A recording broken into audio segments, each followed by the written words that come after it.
And now looking at the Chargers, okay, we don't have a ton of time, but Quentin Johnston, the pick was weird because I'm like, don't they already have Quentin Johnston, aka Mike Williams, on the roster? You know, a big thing that you and I talk about a lot is diversifying. You know, diversifying your portfolio, diversifying your wide receiver room, your running back room.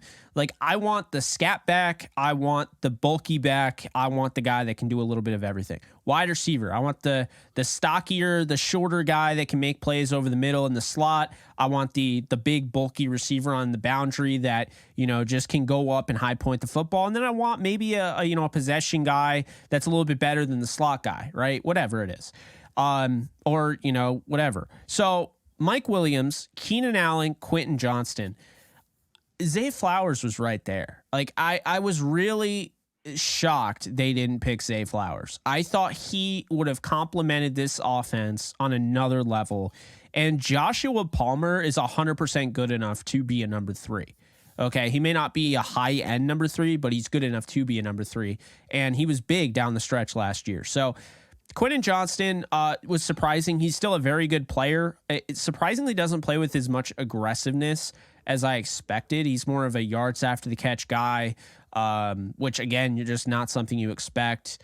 You know, he doesn't have the physicality yet, but I think when he gets a chance to grow into his body and these coaches are like, you can go up and bully people. Like, when he realizes that, when he can consistently do it, because you see flashes, when he can consistently do that, he's going to be a problem. I think Tuli Tuipulotu, your guy, who you mentioned repeatedly, I think that's another guy you're adding to a defense that, you know, look, I mean, this guy has a chance to play. I'm not saying he's going to start over Bosa or Khalil Mack or whatever, but he's got a chance to be in the rotation there. You know, he comes in sub packages. He's a second round, you know, pick here, 54th overall. Diane Henley, that is the best pick of this draft for me, because Henley was one of the best linebackers. I loved watching him play.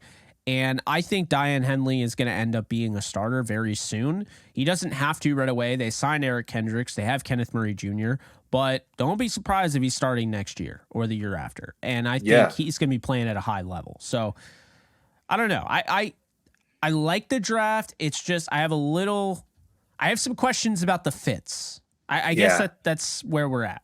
No, that's fair, Jake. And what I will say is, when it comes to Keenan Allen, my man does get hurt every now and then. I know he's not always in the game of play. And so with Quentin Johnston, he might be someone that's like, hey, you know, I know you mentioned it. He doesn't play like his size is, right? He kind of like, you know, you're an elephant, but you kind of play like a mouse. Not that he does that, but we want to maximize, right? We want to maximize and kind of go past what you think you are.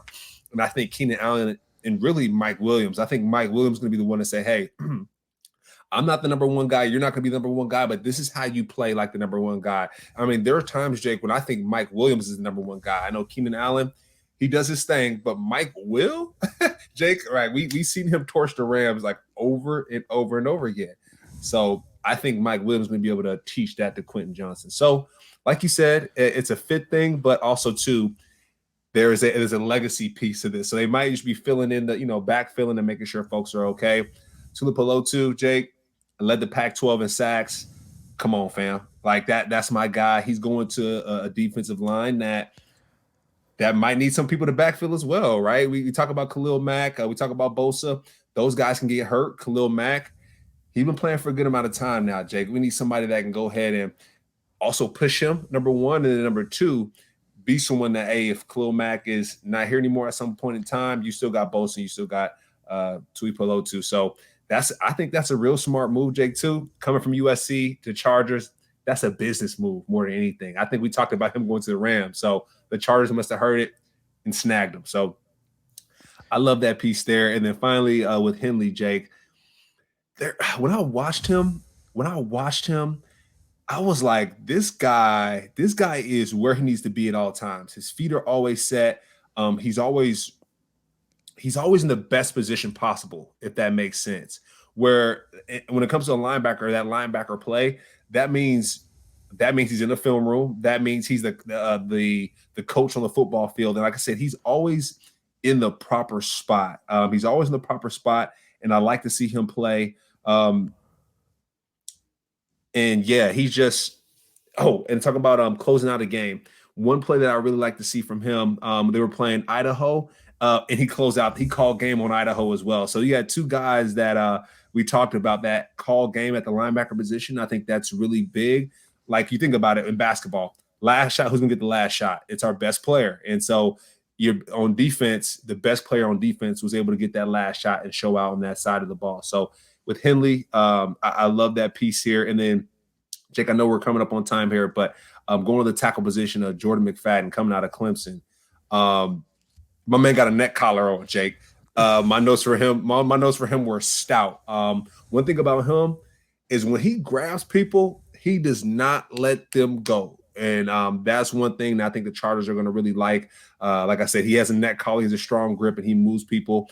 He handles stunts really, really well. So I like that piece here. Oh, sorry, Jake. Finally, my last one. Scott Matlock, energy, heartbeat guy. I know he's playing defensive line on the inside, but I think he's a guy that Sebastian Joseph Day is going to really like. Morgan Fox is going to really like. He caught a touchdown, right, playing fullback. The coach called him a coach in the room. So they got some nice pieces, Jake. The Chargers, they get an A from me. Yeah. Wow.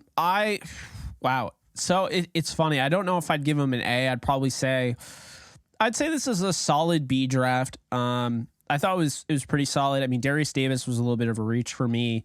I like the Max Duggan pick late. Scott Matlock, solid pick. I like Jordan McFadden. I like Diane Henley. I'm not as high on Tooley as you were. I had more of a late third, early fourth. And then Quentin Johnston, I just feel like they missed an opportunity where Zay Flowers is like having Antonio Brown on that offense, in my opinion. So they got Darius Davis though. They got his homeboy. Yeah, like, I don't know about that one. I'll say it's a B. Yeah, I'll stick by B.